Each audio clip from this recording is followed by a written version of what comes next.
Hello guys, selamat lagi daripada part 2. Hari tu sebelum tu part 1. Aku nampak lapangan. Jom, aku nak landing. Landing.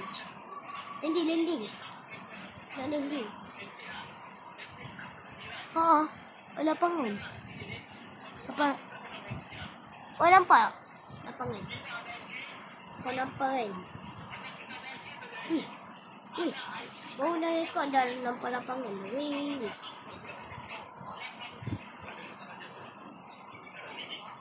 Ada speed dah. Tak, kau nampak tak?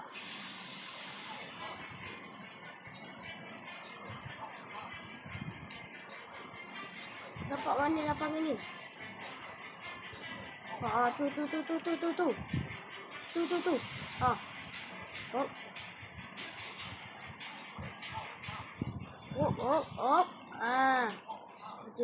Okey. Cepat. Kita nak lapangan kapal terbang hari ni.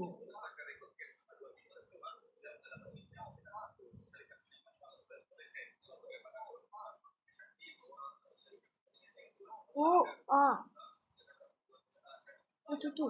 Aku nampak lapangan. Ni dia. Lapangan kapal terbang.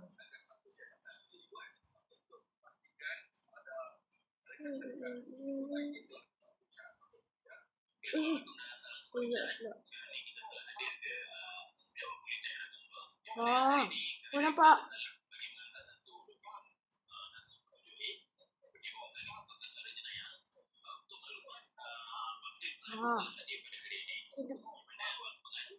Tu.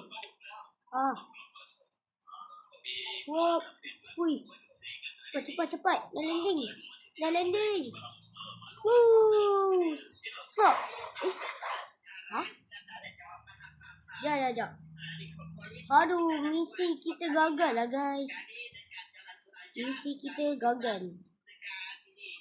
So inilah dia tempatnya. Kita kena plan dengan lapangan lah.